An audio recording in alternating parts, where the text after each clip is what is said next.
Good evening, friends. My name is Rabbi Yitzchak Teichtel, and on behalf of Chabd of Nashville, we would like to welcome you to a special evening with our guest speaker, a man who faced evil in the eye as the youngest prosecutor at the Nuremberg Trials, Mr. Ben Ferencz, who's only a young 102 years old. After fighting in most of the major European campaigns during World War II, including D-Day, Ben Ferencz helped uncover several Nazi atrocities committed during the Holocaust. While serving as a prosecutor of the Nuremberg war crime trials, he was able to convict 22 defendants for murdering over 1 million people in what has become known as the biggest murder trial in history. We'd like to take a moment to thank our corporate sponsors, Regions Bank of Middle Tennessee, for partnering with us, ensuring that this important message is heard by people of all ages, all races, all religions, and all creed. Regions demonstrates leadership in our community, and we thank you for that.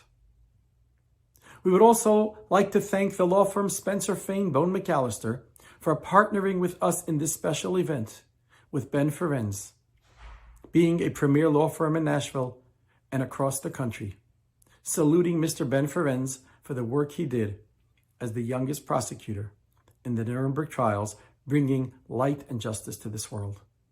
We would also like to thank Congregation Micah and Rabbi Flip and Lori for hosting this event and opening their doors this evening.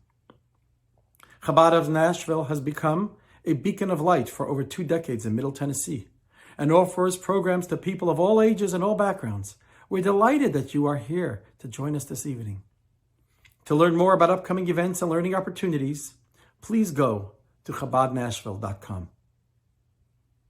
I would like to welcome Mr. Lee Blank, the president of Regions Bank in Middle Tennessee, to share his greetings. This will be followed by greetings from partners at Spencer Fain Bone McAllister, Mr. James Crumlin, and Sherry Jacobs. Following that, we will have the opportunity to hear from Mr. Ben Ferencz, our guest speaker of this evening. Thank you, and enjoy the evening. Good evening. I'm Lee Blank, Market Executive for Regions Bank here in Middle Tennessee. On behalf of all of our Regions associates, we are honored to sponsor an evening with Benjamin Ferencz.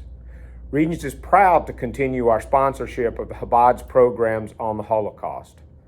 As Mr. Ferencz has dedicated his life to serving humanity and fighting for social justice, we believe it is important to share his message and carry it forward for future generations. Thank you to Chabd of Nashville for arranging tonight. Thank you to Congregation Micah for hosting us. And a special thank you to our guest, Benjamin Ferencz, for joining us tonight. Have a good evening.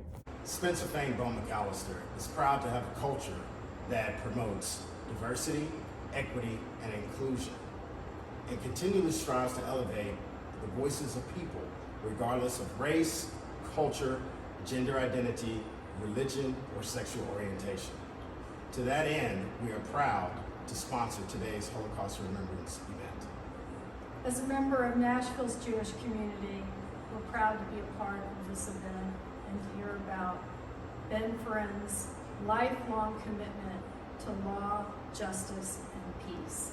Thank you for letting us be a part of this program. It is my honor to introduce to you our guest speaker, Mr. Ben Ferencz. Ben was born in Transylvania in 1920. 10 months later, his family moved to the United States, where he grew up in Manhattan. Since his childhood, Mr. Ferencz has felt a burning desire to press for global peace. This same desire continues to motivate him today. In 1943, Ben graduated from Harvard Law School, and soon thereafter, he joined an anti-aircraft artillery battalion. Mr. Ferencz served for the United States under General Patton throughout World War II. And towards the end of the war, he was invited to investigate Nazi war crimes for the War Crimes Branch of the U.S. Army. In his role as war crimes investigator, Mr. Ferencz gathered evidence about the horrors perpetrated by the Nazis, visiting concentration camps as they were liberated. His mission was to gather credible evidence that could be used in a court of law to try and convict persons responsible for international crimes. Memories of the horrifying scenes he witnessed during this period left a permanent impression on Mr. Ferencz and inform his ongoing desire to see a world in which those responsible for atrocity crimes are held to account. Ladies and gentlemen, please welcome Mr. Ben Ferencz. Thank you very much, Rabbi, for the flattering introduction. It's a great pleasure for me and an honor to be able to address the congregation in Nashville about the subject matter which has been the cornerstone of my life and which needs to be remembered. So I don't know exactly how much time is being allotted for this program, but I gathered that what I'm to tell you is to talk to you about the Nuremberg Trials primarily. Yes. And my connection to the Nuremberg Trials started really when I made up my mind that I was going to follow a career in crime prevention. It has been mentioned by the rabbi. I was brought to America as an infant child with parents who couldn't speak language, had no money, no job, and my father was glad to get a job as a janitor in Hell's Kitchen in New York, which was rather an unsavory atmosphere, I would say, in which I was brought up. And so I felt that crime prevention would be a worthwhile goal. And when the war broke out, Japan's attacked the United States, I was then still a student at the Harvard Law School, where they had given me a scholarship, a full scholarship. And I had made up my mind then to join the military services. I wanted to be in the Air Corps, but my first application there, they measured me and they said they're sorry they couldn't hire me because I was not tall enough. My feet couldn't reach the pedals. I tried several of the other services with equal lack of success. And finally, I managed to get into the Army as a buck private in, as has been mentioned by the rabbi, an anti-aircraft artillery battalion being trained for the invasion of France and the liberation of France from Germany. It was in that capacity where I was in due course, by that time, promoted to the exalted rank of corporal in the Army of General Patton, and I was assigned to be a war crimes investigator. The International Military Tribunal, which was an international trial set up, led by the United States, France, Russia, and England, and that trial was already in progress while I was still in the Army. And when that trial was over, the United States had decided to have a dozen subsequent proceedings, as they called them, to give a clearer picture of how it was possible for a civilized country like Germany to have supported or engaged in and committed the horrible crimes which by that time was getting to be public knowledge. And so they had appointed a fine other Harvard scholar, Telford Taylor. They made him a general of the Army. He had been serving in the Army during the war as well as a colonel. And he was charged with setting up the subsequent proceedings. And he was recruiting personnel. When the war was over, I went to see Telford Taylor and applied for a job as a prosecutor in one of the subsequent proceedings. He accepted my application after some discussion. He said, for example, that I see that you're occasionally insubordinate in the Army, which was an understatement.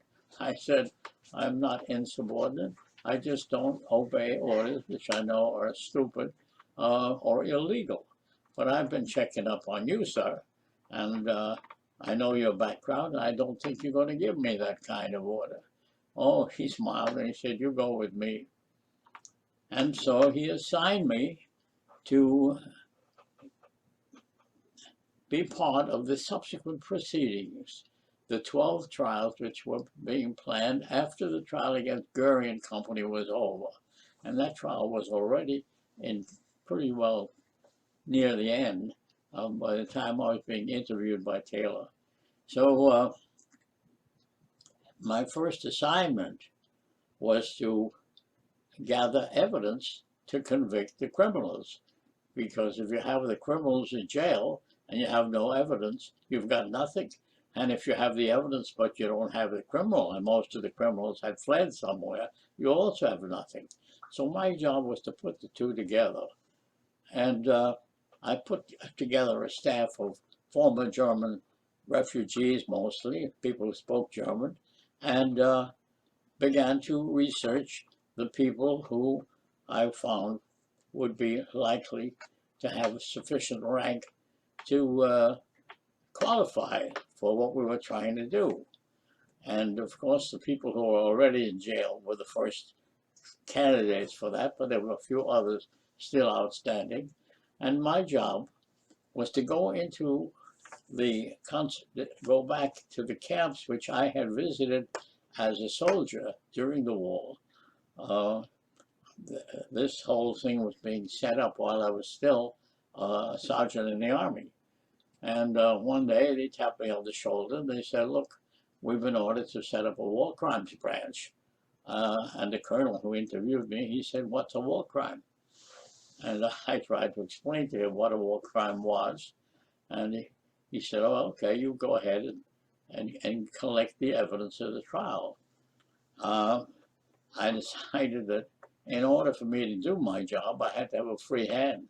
So I persuaded the colonel to give me a jeep on which I wrote immer allein, which means always alone. And I said, get out of my way. I know what I have to do, and I'll do my job. And my job then was to get into the concentration camps as they were being liberated by the American Army. First camps were, well, the names wouldn't mean anything to the audience today, but the camps were all basically similar in their structure and their goals. Their goals were, well, let me focus down a bit. I had decided to set up special investigating units to go into each camp and gather the evidence of specific crimes. The first camps I went into, Buchenwald, some offshore camps, the scenes were similar. Dead bodies lying on the ground. My job, of course, was to get in there quickly. So the troops, American troops, the tank battalions were just coming in. The Germans were fleeing. The guards were fleeing wherever they could. There were still some inmates left alive. They murdered as many as they could in the last days as well, or shipped them off back to Buchenwald and back to the camps from which they were being recruited. And anyway, my job was to go into the camps. The scene at the camps is very difficult to describe. The dead bodies were stacked up in front of the crematorium, waiting to be burned. The dead bodies who were killed in the last days of the war were lying on the ground. Some of them were still alive, reaching out for help with their eyes and their hands. Some of them were groveling in the garbage, looking for a piece of bread to stave off some of their starvation. The noise, the tumult, the crematory are still going. The SS trying to get out, the Americans trying to catch them. Sometimes the inmates who were able to try to catch them also would catch them, or catch some of the guards, beat them to death. Yes, beat them to death. I witnessed that. And sometimes they even tried to cook them. They threw them in the crematorium too. And they put them in and warmed them up and took them out and beat them up, put him in again until he was nicely roasted.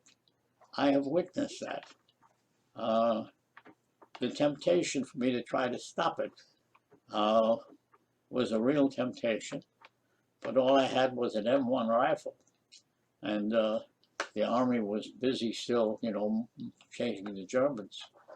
And I thought that if I tried to stop them, and I was not much I felt obligated to do so, I said they would turn on me. And that was something I didn't welcome. So that was the early scene of the concentration camps. Total chaos, smell of burning bodies, dead bodies lying on the ground, some of them still able to reach out and pleading for help of any kind. And the procedure was, I would proceed immediately, first to find out the camp commander, who was in charge of the American Army when they entered the camp. Usually it was a tank commander of some kind. I go to him, I say, I'm here under orders from General Patton, who was then the commander of the Allied forces, and the President of the United States.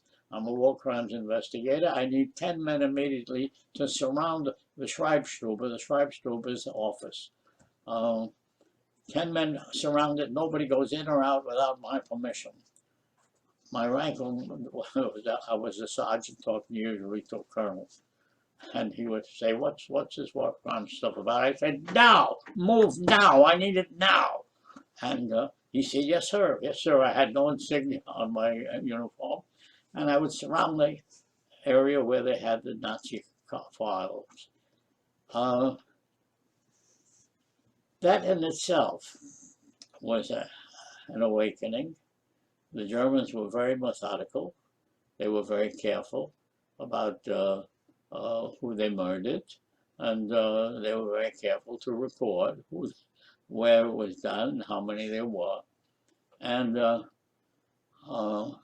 I had a staff of about 50 people going through the different German archives, the Foreign Ministry, the SS, the industrialists who were working people to death as slave laborers, etc.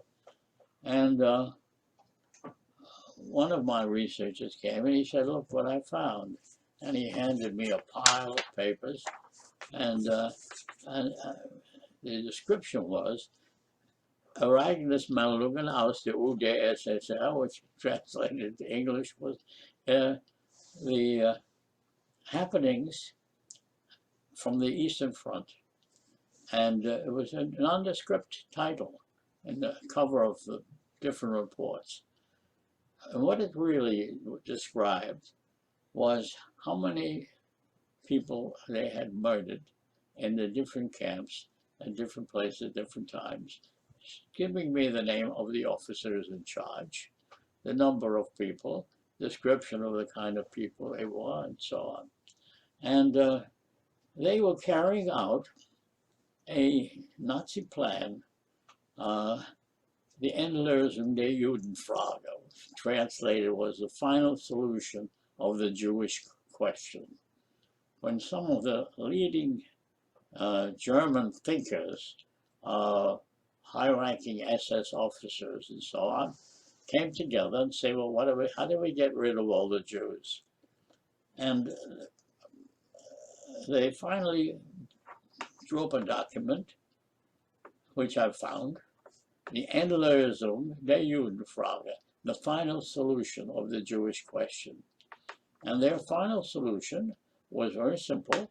They were debating it. There was about 20 people present, high-ranking SS officers. Where they're located, in Hungary, Romania, in France, wherever they are, they had an estimate of how many people there were.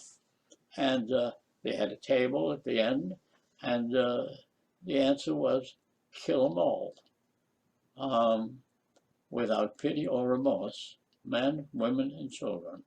That was the plan of the final solution of the Jewish question, as I saw the official top secret German report, what their plan was, and the main instrumentality for that were the special extermination squads, the Einsatzgruppen.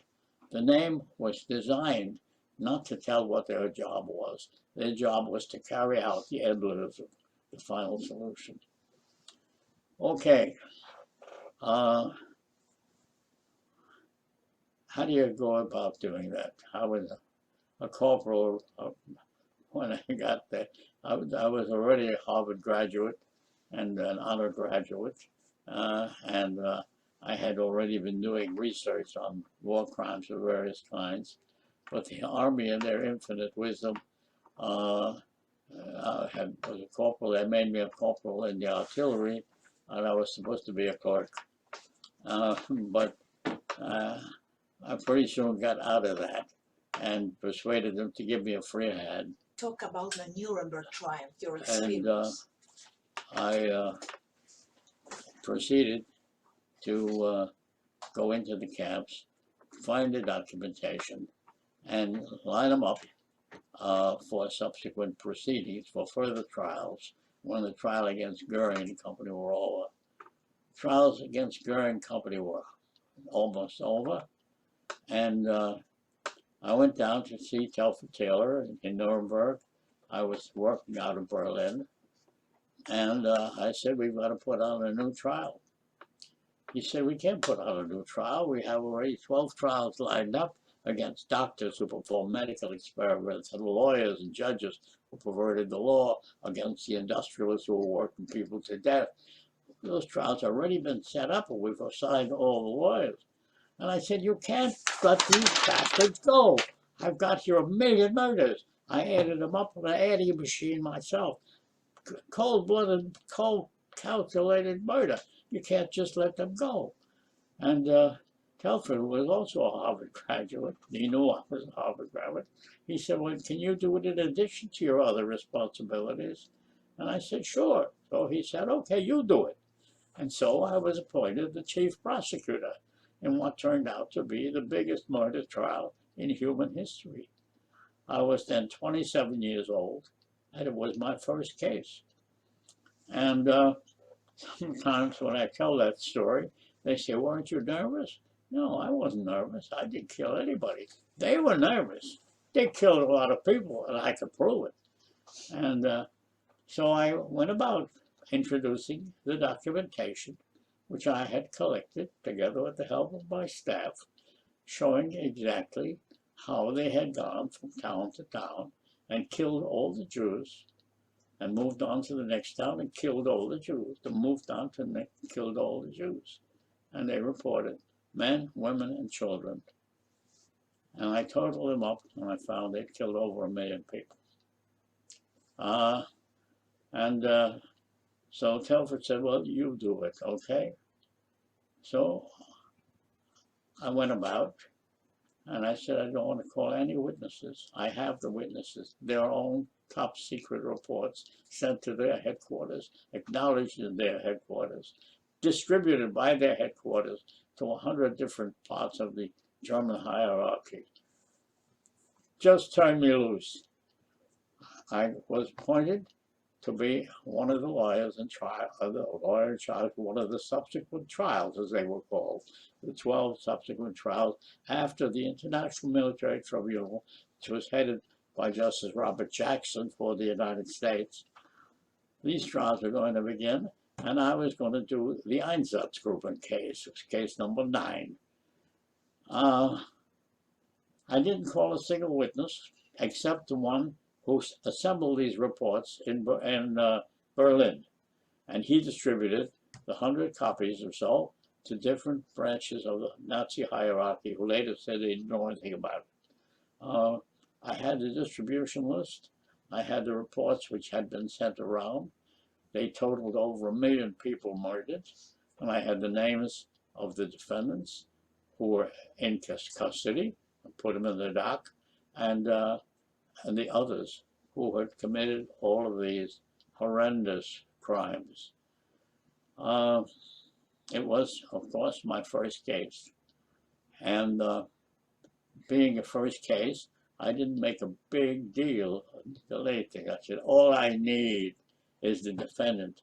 And all I want from him is tell me, is that your name on this document which says you killed 50,000 Jews on this date in this place? And if he says no, it's not, then please explain this. And of course, they couldn't.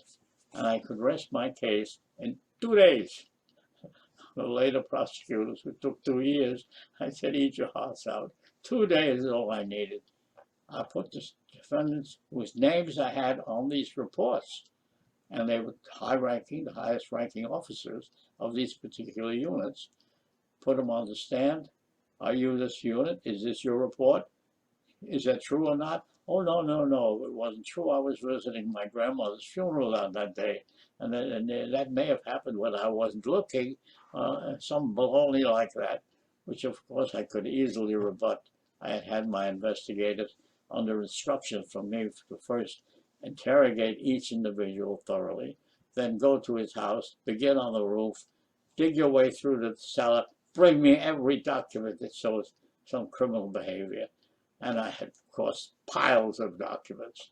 So I was able to rest my case in 2 days and to convict all of them.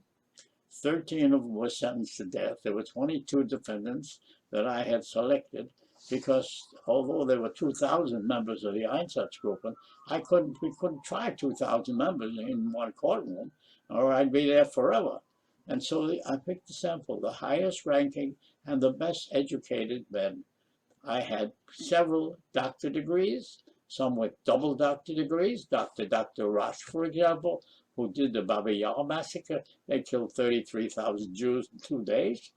And they wrote a report about how nicely they had done that. I had this overwhelming evidence, which I presented in a couple of days. And people said, weren't you nervous? No, I wasn't nervous. I didn't kill anybody. They were nervous. They're the ones who did the killing, and they knew, I knew it, and I could prove it. And so the trial lasted 2 days, 100% convictions, really, and so much for my experience with the Nuremberg trial. This was one of the 12 subsequent trials. The trial went on for about 6 months, where they brought in all their lies and alibis, which didn't help them, were also phony and clearly phony. The trials were over. The judges were 3 American judges, my case, the Einsatzgruppen case. Judge Michael Masmano of the Superior Court of Pennsylvania was the presiding judge, a very flamboyant Italian native who had been stationed during the war in the American Navy in Naples. And the trial lasted, on my part, 2 days. The trial itself went on for about 6 months, while the defendants came with their lies and alibis. Lies and alibis. But the evidence was so clear and so accurate and so overwhelming that the judges couldn't and didn't ignore it. They found everybody guilty, and 13 of them sentenced to death. 4 of them were actually hanged. They invited me to come to the hanging, and I declined their honor. They sent me a film of the hangings, which I donated to the Holocaust Museum in Washington. And they have it there. I didn't want to look at it. I looked at the film, but I didn't want to keep it. And so that was a story of my experience as a combat soldier and as a prosecutor, and in a most unusual trial. The defendants were all very well educated, selected by me on that basis, high ranking, selected on that basis, limited in number, but I just wanted to show a sampling of what happened, and in a way in which no one could seriously doubt the authenticity and the limitation under which I operated. Now comes the whole story. Okay, so Benny boy, if you finish your case in 2 days, terrific. The prosecution went on for the defense went on about another 6 months or so with their lies and alibis, and I was at my grandmother's funeral. I could prove he never had a grandmother, that they were someplace else. I proved the opposite. So the trial went very well. I broke all records, I'm sure. I rested my case in 2 days, and they couldn't budge me, and they were all convicted. So much for the trials. But this is only the beginning of the story, because I asked myself, what kind of a world do we live in? Here, these are educated guys, all of them, selected by me on the basis of high education. Several of them had double doctor degrees, and this is what they did. And this is why they did it, because Hitler told them the Jews were an inferior race, have to be eliminated. We Germans are superior race, Aryans. We have to take over the world. And that's what justified their behavior. Okay, now, what do I do after that? Well, I probably didn't realize it at the time, but the traumatic effect of what I had seen, crematoria still going, the bodies burning, the inmates, some of them trying to fight back and being killed and shot, the horrors of the German plan and how it was being carried out successfully, according to their sites. And that, of course, has remained with me, and to this day. And when the trials were over, I went home. I was honorably discharged as a sergeant of infantry. I was awarded 5 battle stars. I said, what's that? I was no hero. And they said, well, you landed on the beaches of Normandy, didn't you? Yes, I did. You went through the Maginot Line, which was heavily guarded by the Germans. I said, yes, I did. You went through the Siegfried Line. Yes, I did. You were there for the final Battle of the Bulge. Yes, I remember it well. Well, for each of those major battles of World War II, you were there, and you didn't get killed. And that's what we're indicating by these 5 gold battle stars on a small ribbon, which you're supposed to wear on your uniform, I guess, when there's a parade or something like that. I was honorably discharged as a sergeant of infantry. Well, that's where my story begins, not where it ends. Because I asked myself, Benny boy, what can you do to prevent this from happening again? And before I had left the Army, I had already begun to write and talk about compensating the victims, because I had learned in law school, first year, that torts, that if you do an injury to somebody, you have a legal and moral obligation to undo the harm or to compensate for the injury so that he could perhaps recover some of the injury which had been done. And that remained with me. So I had already started doing some of that while I was still in Germany, setting up programs for the survivors. Everybody who was a survivor had claims for illegal arrest, by being put in a concentration camp for no reason. They were honest people, and they were just deported because they were Jews and gypsies as well, and others presumed enemies of the Reich as well. And so they had to be taken care of. They were all worth nothing. The Germans confiscated everything their victims owned, their houses, their jobs, their cows, you know, and they cleaned them out and they killed them. And if they managed somehow to survive, and there were some survivors, they were the ones in the camp that were liberated, the Germans owed them something. And it was the German Chancellor, Konrad Adenauer, a devout Catholic, who recognized that. And in a speech, this was after the war, of course, he said, look, horrible crimes have been committed in the name of the German people, and that imposes upon us a legal and a moral obligation to try to make amends. And that was a public speech, and I had a speech. So I went to his office. I said, all right, let's start to work on that. How do we do that?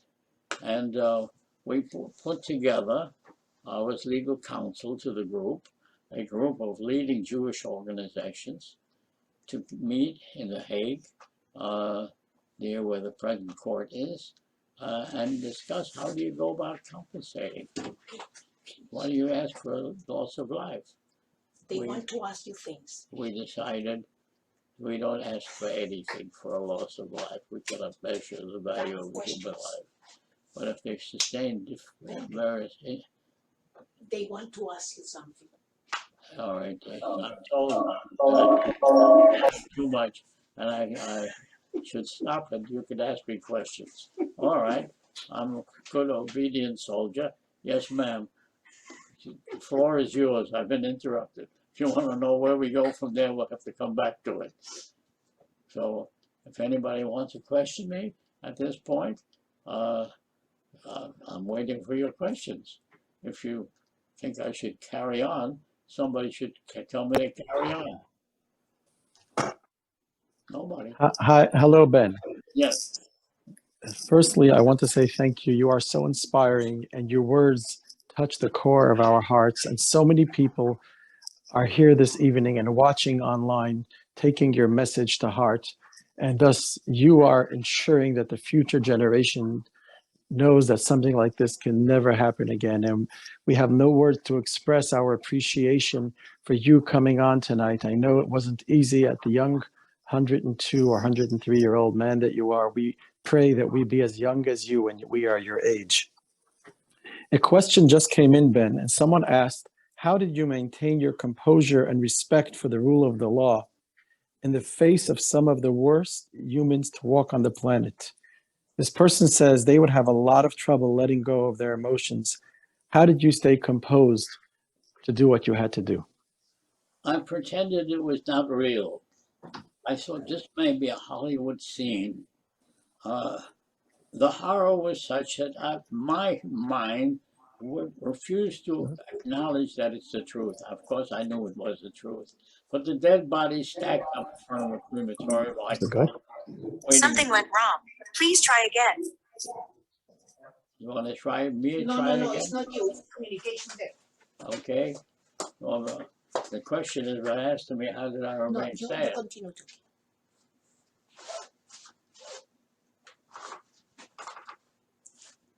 It's the connection there. Ben, go on. You're doing good. Please keep on going. Okay. The technology here. How do I remain sane? You don't. I pretended it was artificial. It's not real. It can't be real. And I just went and did the job. And it wasn't the human bodies that I was looking, it was cases, that's all. I had to detach myself mentally from the reality of what I was looking at, which I realized was the reality. And when that was over, that was, when the war was still on, we were moving fast. And I moved from camp to camp, and each one was basically the same. And I left the army, But before I left, I was assigned to be this war crimes investigator.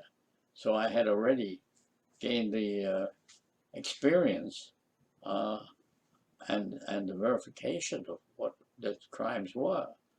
And when the war was over, I came back with 10 million other soldiers looking for a job. And I had difficulty finding a job, even though I was an undergraduate of Harvard. Because, you know, how many clients can you bring? I couldn't bring any clients. My clients were dead. And the people who murdered them is what we had left. And but eventually, I did get accepted, you know, to go back and do investigating for the subsequent proceedings.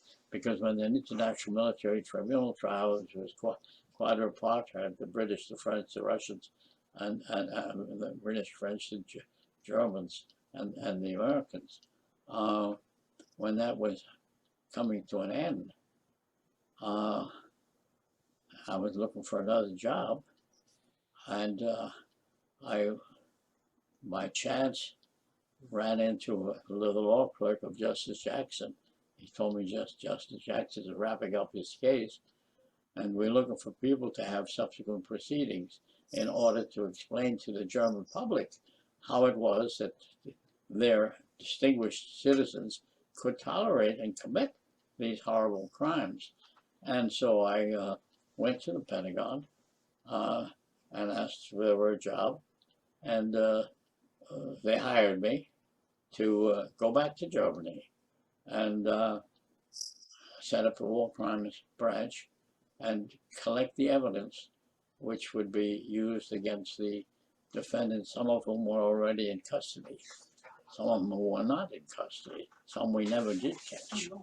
So I set up those courts. I was the first man. Make it short, make it short. I was in the first man hired in the American Army to do war crimes work, and I've been ordered here to make it short. Okay, so I made it short. I was hired by the Pentagon to go back and set up the war crimes branch, which I did. They want to ask you many questions. Make it You short. want to ask a lot of questions, I'm told. You proceed with your questions. Yes. Ben, we know that you wrote over 10 books and have been featured on 60 Minutes. Someone asked online, of the books and movies which you wrote, which one accurately portrays the events of the liberation of the camps and the Nuremberg Trials? They all did. I couldn't write everything I have ever written has hinged about my experience as a war crimes investigator and as prosecutor later. 10 books that you're describing, each had a separate subject. One was defining international aggression, which was a big subject of debate. How do you know who is the aggressor? And the next one was setting up an international criminal court. How do you do that? And the next one was, how do you enforce international law? And they get a couple of, each volume has several hundred pages. When I got all through, there was a big volume of, I think, 3 or 4 German professors went through my archives, which I donated to the Holocaust Museum in Washington, went through there, and they copied out the meetings I'd had with German officials and with different groups, you know, and trying to get these things set up. And the way we have today, we have the International Criminal Court. I know I've known all the prosecutors in these courts, and they honored me in their own way with medals and statues and stuff like that. And so I was immediately involved. It's not enough to stop the killing. You have to do something with the survivors. You can't just leave the people there. They had nothing. Their houses had been taken. Everything they had, they didn't even have a toothbrush. So how do you set that up with a country which is destitute itself by that time? And they resented the idea of, they said, first you told us you have to kill the Jews, now you tell us you have to compensate them. So there was a lot of German opposition as well, and I had to deal with that. And I did that. By hiring a big staff, and I had offices in 19 different countries where the victims had fled, and flying them out and so help them fill out the complicated questionnaire of the German enacted compensation law to provide for it, and as Jews and non-Jews alike. So everybody who was a Nazi victim was a beneficiary of my work there. I wasn't looking for any credit or anything. I never took a penny from any Nazi victim. But it was a challenge. Next question. Next question. Ben, there's a question here from someone in the crowd that I would like to ask you directly. Go on camera, sir. Go ahead. Mr. Ferencz, thank you very much. We appreciate your time, and it's an honor to have you here joining us tonight. My question is this: understanding that you prosecuted the Einsatzgruppen officer who committed the Babi Yar massacre, and here we are only 6 or 7 weeks from today, watching a Russian weapon destroy the Babi Yar monument, makes us think, you know, while we say never again, here we are, yet watching tragedies, watching at the very least war crimes, if not genocide, in Ukraine. And from your experiences years ago, I'm curious to solicit your thoughts on what you would have us of the modern generation be able to do to help deal with these war crimes as they are going on. Thank you, sir. That's a very good question, sir. And of course, I am pained to see what is happening with Russia and the crimes they are committing today in Ukraine. How do you stop it? Well, we have begun to deal with the principles in setting up new courts and international military tribunals and so that kind, but it was just a beginning, as we see. So what do you do today? Hey, Benny, how do you do it today? Today, as we talk, the Russians are killing young children, taking them out of a hospital and killing them, shooting them, or their parents, both. And I've seen it on films. And it's a disgrace to our society to tolerate that kind of mass murder and mass war crimes is what they are. So how do you go about doing it? Well, if I had the power, and maybe you can have it, I would first of all stop the killing now. Cease fire now, today. Cease fire to all of the troops, to all on both sides. Cease fire, and anybody who doesn't cease fire, you see him with a gun, shoot him. But when you have obtained a ceasefire immediately, it may take a few days before they get to. You have a conference of the leading powers in the world today: United States, Russia, China, England, etc. Select a group of 10, 20 people to negotiate a negotiated settlement without the use of force, as is required by the United Nations Charter, as was recommended by a man who has been my guiding light in this, General Dwight D. Eisenhower, who was commanding of the West Point for a long time, and then as a general in the Army, high-ranking general, he certainly had the experience of what war was all about. And when he became president of the United States, his farewell address to the American and the world public, he said, quote, "In a very real sense, the world can no longer rely on the use of force. If civilization is to survive, it must turn to the rule of law," end quote. That's the president of the United States, not some silly kid from Transylvania, wherever that is. That's the guy who knows the battles what were there, who was the commanding officer of all the battles. Follow his advice. And I don't care if he's a Republican or a Chinaman or anything else. That is the sound advice. You can no longer rely on force, particularly today, because we have the capacity not only of nuclear weapons, which we can't use because they're already obsolete, but cyberspace weapons. We have the capacity today in the United States from cyberspace to cut off the electrical grid of planet Earth, of the whole planet, no electricity. The United States has the capacity to do that. So do several other nations. That's the world in which you live, not my world. I'm 103 years old today. And it's not my world I'm concerned about. I'm concerned about your world.